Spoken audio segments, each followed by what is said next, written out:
Assalamu alaikum everyone and welcome back to another video in which we are going to deal with another topic of stylistics, that is multimodal analysis. Okay, so multimodal analysis, as per the name suggests, this multimodal means different models, different modes, different things. स्टाइलिस्टिशियंस जो हैं हमारे पास वो style को focus करते हैं, हमने बहुत बार discuss किया। अब मल्टी मोडालिटी के इशू को भी वो डिस्कस करते हैं। बेसिकली हमारा आज का टॉपिक इसी एक वर्ड के अराउंड रिवॉल्व करता है कि मल्टी मोडालिटी क्या होती है। हम इस वर्ड को देखेंगे, इस वर्ड का स्टाइलिस्टिक्स में रोल देखेंगे एंड आफ्टर दैट हम इस वर्ड की एग्जांपल्स देखेंगे कि किस तरह से स्टाइलिस्टिशियंस ने इस वर्ड को जस्टिफाई किया है for the purpose of proving this thing as the part of stylistics. Okay, multimodality का मतलब होता है कि डिफरेंट एलिमेंट्स इंक्लूडेड होते हैं जिनको हम मल्टी मॉडल एलिमेंट्स कहते हैं फॉर द एनालिसिस। जब भी हम किसी चीज़ का एनालिसिस करते हैं तो उसमें हम डिफरेंट एलिमेंट्स को इंक्लूड करते हैं और वो हमारे पास वो हो सकते हैं ऑडियो, ठीक है, वीडियो, ठीक है, हमारे पास वो हो सकते हैं पिक्चर्स, या हमारे पास वो हो सकते हैं आर्ट, विजुअल्स, ठीक है, कुछ भी हो सकते हैं हमारे पास। वो डिफरेंट एलिमेंट्स हम यूज़ करते हैं for the analysis of a subject और एनी थिंग। यानी कि किसी भी चीज़ के एनालिसिस के लिए जब हम डिफरेंट पॉइंट ऑफ व्यूज़ को यूज़ करते हैं, डिफरेंट चीज़ों को यूज़ करते हैं, तो that is what we call as multimodal analysis. So the complete analysis of the text should be taken in account through the help of these aspects, कि इन aspects को point of view में रखते हुए हम analysis करेंगे किसी भी text का। Okay, अब सबसे पहले हमारे पास हम example लेंगे ड्रामा की।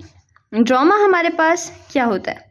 A piece of literature to be performed, that is called drama.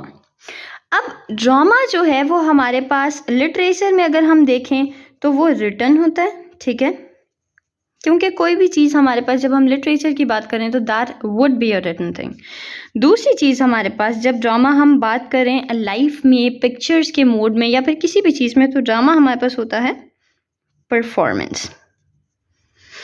अब ड्रामा को मल्टी मॉडल एनालिसिस में मल्टी मॉडल एलिमेंट्स में कंसीडर किया जाता है। क्योंकि एक ड्रामा के डिफरेंट एस्पेक्ट्स होते हैं और वो एलिमेंट्स हमारे पास जब एक परफॉर्मेंस की फॉर्म में हमारे पास ड्रामा आएगा। सपोज एक मूवी है हमारे पास, ठीक है, अभी हम मोस्ट कॉमन और मोस्ट रीसेंट बॉलीवुड मूवी की एग्जांपल लेते हैं, जवान मूवी की, ठीक है, ये मूवी है हमारे पास। अब इस मूवी में जो प्रोड्यूसर है उसने विजुअल्स भी यूज़ किए हैं, ठीक है, उसने हमारे पास ऑडियो इफेक्ट्स भी यूज़ किए हैं, ठीक है, उसने सेंसरी इफेक्ट्स भी यूज़ किए हैं, ठीक है, जिस हिसाब से हमारी सेंसेस को उसने इवोक किया है, प्रोवोक किया है, ठीक है। इस तरह की चीज़ें जो हैं वो हमारे पास आती हैं मल्टी मोडालिटी में, ठीक है। मल्टी मोडालिटी हमारे पास इन चीज़ों को हम बोलते हैं कि डिफरेंट मॉडल्स को, डिफरेंट मोड्स को यूज़ करते हुए उन्होंने चीज़ों को बनाया, चीज़ों को यूज़ किया। अब हम जब एग्जांपल लेते हैं लिटरेचर की, तो लिटरेचर में या फिर स्टाइलिस्टिक्स में तो हम एनालिसिस करेंगे किसी भी लिटरेरी या नॉन लिटरेरी टेक्स्ट का, ठीक है। तो बेसिकली हमारे पास एक जो है वो ड्रामेटिक टेक्स्ट है, वो लिखा गया टू बी परफॉर्म्ड, ताकि उसको परफॉर्म किया जा सके, इसलिए वो ड्रामेटिक टेक्स्ट लिखा गया। और स्टाइलिस्टिक एनालिसिस उस टेक्स्ट का जो होगा वो हमारे पास एलिमेंट्स रिलेटेड टू परफॉर्मेंस को जो है वो it takes in account the elements related to the performance, यानी कि उनको कंसीडर करेगा, उनको जो है वो मेन फोकस बनाएगा अपने एनालिसिस का। ओके, तो stylistic analysis of such text takes in account the elements related to performance. अब परफॉर्मेंस से रिलेटेड एलिमेंट्स कौन कौन से हमारे पास? विजुअल्स आएंगे, ऑडियो आएगा, सेंसरी एलिमेंट्स आएंगे, ये सारी चीज़ें आएंगी। मूविंग फॉरवर्ड, अब हम अगर किसी भी चीज़ का थिएटर परफॉर्मेंस लेते हैं, ठीक है, हमने किसी का थिएटर परफॉर्मेंस लिया तो एक स्टेज शो हुआ, ठीक है, और वहाँ पे किसी एक्टर ने किसी और तरीके से प्रेजेंट किया, लाइक उसके इमोशंस कुछ और थे उस टाइम पे। दूसरा फिर से स्टेज शो हुआ तो वहाँ पे उसके इमोशंस जो थे वो somehow due to life, due to anything, उसके इमोशंस थोड़े से चेंज हुए और उसकी प्रेजेंटेशन बिल्कुल वैसी नहीं है जैसी वो पहले थी। तो जब हम थिएटर परफॉर्मेंस को लेंगे तो हमारे पास जो है वो डिफ़िकल्ट हो जाएगा, प्रॉपर ऑब्जेक्ट नहीं मिलेगा, हमें स्टेबल ऑब्जेक्ट नहीं मिलेगा एनालिसिस के लिए, जो फिर हमारे पास एक प्रॉपर एनालिसिस करना पॉसिबल नहीं होगा। लेकिन whenever we do analysis, stylistic analysis of a film or drama, उसके रिव्यूज़ को हम नहीं लेंगे अकाउंट में, उसके रिव्यूज़ को नहीं, उस रिकॉर्डेड फिल्म या रिकॉर्डेड ड्रामा को हम जो है वो जब अकाउंट में लेंगे तो उसको जब हम एनालाइज करेंगे तो वो हमारे पास एक स्टेबल सब्जेक्ट होगा फॉर द एनालिसिस। हम उस सब्जेक्ट को स्टेबल तरीके से एनालाइज कर सकेंगे, हम फाइंड आउट कर सकेंगे कि उसमें जो है वो लैंग्वेज किस तरह की है, ठीक है, उसमें उसने कितने ज़्यादा क्वेश्चन स्टेटमेंट्स यूज़ किए हैं, कितने हेजेस यूज़ किए हैं, ठीक है, कितने टैग क्वेश्चंस यूज़ किए हैं। ये सारी चीज़ें हम जो है वो एक रिकॉर्डेड चीज़ में तो हम देख सकते हैं ना, हम कंसीडर कर सकते हैं, क्योंकि वो तो हमारे पास एक स्टेबल सब्जेक्ट है कि जिसकी बेस पे हमने उसका एनालिसिस करना है, ठीक है। तो अब यहाँ तक तो चीज़ ये थी कि हम किसी चीज़ को कैसे एनालाइज कर सकते हैं, कैसे कंसीडर कर सकते हैं। Now when we are moving toward the examples, हम एक पर्सन मैकलेंटर ने एग्जामिन किया film version of Richard III। Richard III अब लिटरेरी पर्सन्स को पता है क्या है, ठीक है, और उसने उसकी वो जो फिल्म वर्जन था उसकी परफॉर्मेंस में ये चेक किया कि किस तरह से अब रिचर्ड III जब लिखा गया, ठीक है, रिटन फॉर्म में जो था वहाँ पे हमारे पास डिस्क्रिप्शन थी, किस चीज़ की, इमोशंस की, फीलिंग्स की, सिनेरियोज की, ये सारी डिस्क्रिप्शंस थी हमारे पास उसके रिटन फॉर्म में। तो जो डिस्क्रिप्शंस हमारे पास रिटन फॉर्म में थी वो डिस्क्रिप्शन से क्या मुराद है। अब अगर किसी को, हमारे पास E.M. फॉर्स्टर का एक नॉवल है पैसेज टू इंडिया, ठीक है, अगर वो किसी को याद है तो उसकी स्टार्टिंग जो है वो डॉक्टर अजीज़ जहाँ पे आता है वहाँ पे उसका सारा का सारा जो सिचुएशन और जो सीनरी है वो वर्ड्स के थ्रू प्रेजेंट की हुई है कि वो किस तरह से हरी में आता है, भागता आता है, उसकी साइकिल गिरती है एंड ऑल दैट स्टफ। वो सारा का सारा जो चीज़ें हैं वो हमारे पास डिस्क्रिप्शन है सीनरी की, सिनेरियो की। इमोशंस की डिस्क्रिप्शन कैसे होगी कि अगर एक पर्सन को हम डिस्क्राइब करें कि he was very anxious and his face was looking terribly frightened and he was sweating very badly because of fear and all that stuff, तो ये हमारी इमोशंस और फीलिंग्स की डिस्क्रिप्शन है।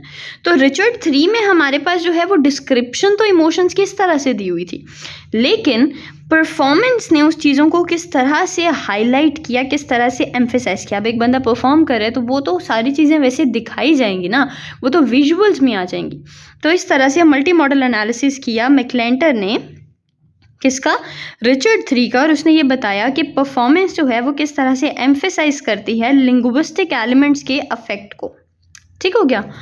नेक्स्ट हम आ जाते हैं ब्राउन एंड लेविंसन की जो पोलाइटनेस थ्योरी है वो भी इसी चीज़ पे बेस्ड है कि एक पर्सन का जो सोशल डिस्टेंस है हम उसको इनकोड कर सकते हैं लैंग्वेज में।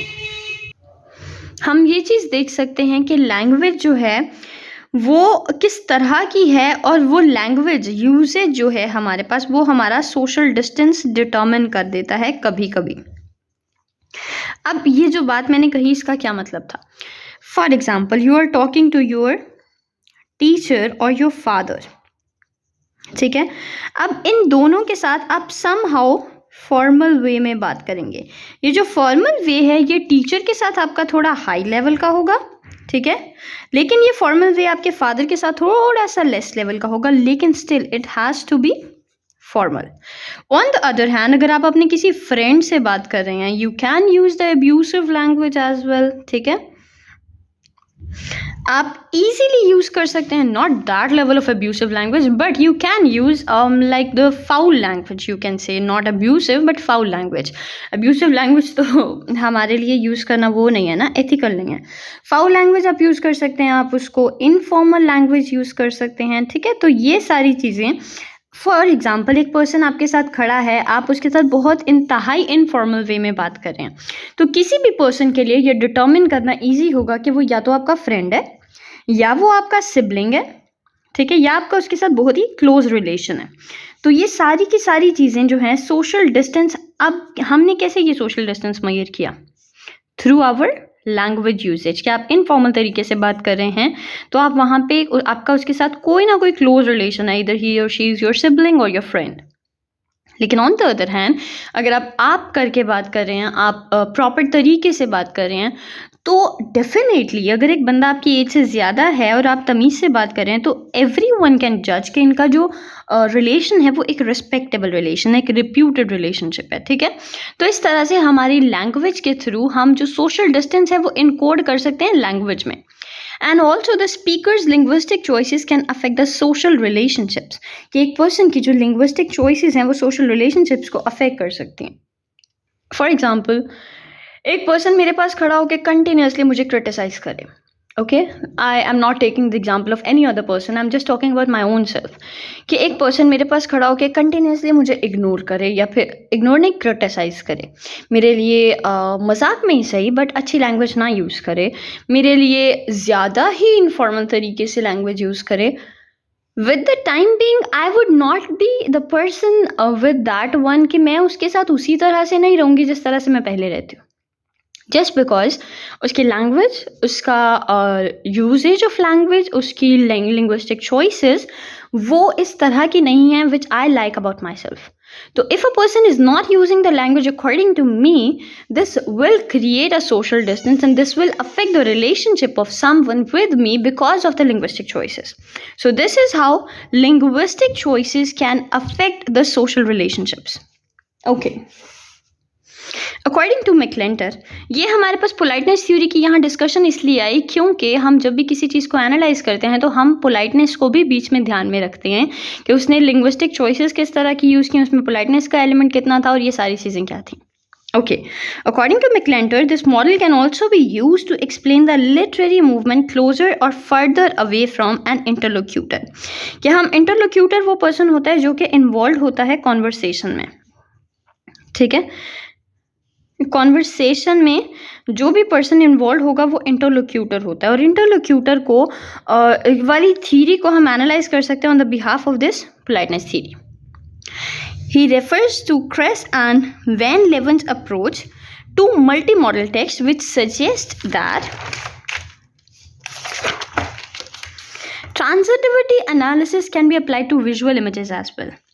अब जब हम विजुअल इमेजेस पे ट्रांजिटिविटी एनालिसिस करते हैं तो हम ये चेक करते हैं कि उसके सिंटैक्टिक एलिमेंट्स जो हैं वो कॉन्स्टिट्यूएंट एलिमेंट्स जो हैं वो एक इमेज के वो कितने ज़्यादा सिंटैक्टिक हैं, किस तरह से सिंटैक्टिक हैं और कितनी उनमें कोहेरेंस है, वो एक दूसरे से लिंक कर रहे हैं या नहीं कर रहे। विजुअली हम इन चीज़ों को ऐसे एनालाइज करते हैं। ओके, अब ये विजुअल की हम जो एग्जाम्पल ले रहे हैं उसको आप बहुत ध्यान से सुनिएगा कि एक इलेक्शन कैंपेन, इलेक्शन कैंपेन मतलब एक पॉलिटिकल कैंपेन,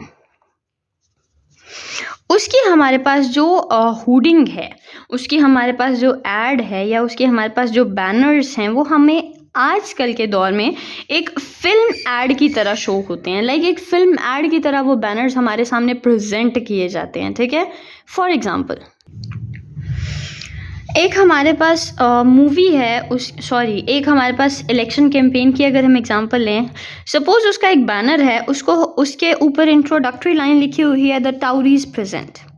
अब हम इसको समझने के लिए हमें इसको रिलेट करना पड़ेगा with something which is very familiar to the people. एक बॉलीवुड मूवी, ठीक है, सपोज हम ले लेते हैं हैप्पी न्यू ईयर को, ठीक है। मोस्टली लोगों ने ये मूवी देखी होगी, बॉलीवुड मूवी, ठीक है, हैप्पी न्यू ईयर मूवी है। अब इसका जो हमारे पास बैनर है वो किस तरह से है, इसकी सबसे पहले इंट्रोडक्टरी लाइन आएगी रेड चिलीज एंटरटेनमेंट प्रेजेंट्स, ठीक है। तो ये जो रेड चिलीज एंटरटेनमेंट प्रेजेंट्स ये हमारे पास एक बॉलीवुड मूवी स्टाइल है, उसी को उन्होंने यूज़ किया अपने इसमें इलेक्शन कैंपेन की एड में, द टाउरीज प्रेजेंट्स। उसके बाद हमारे पास एक बड़ा सा टाइटल है जिसके ऊपर लिखा हुआ था इकोनॉमिक डिजास्टर। जैसे इसके बाद बैनर पे बड़ा सा टाइटल आता है हैप्पी न्यू ईयर, ठीक है। तो फिर से वही सिमिलैरिटी आ गई जो मूवीज के उसमें आती है। उसके साथ ही इन्होंने फोटो लगा दी एक एपोक्लिप्टिक लैंडस्केप की, और उसके साथ ही फोटो लगा दी पॉलिटिशियन की।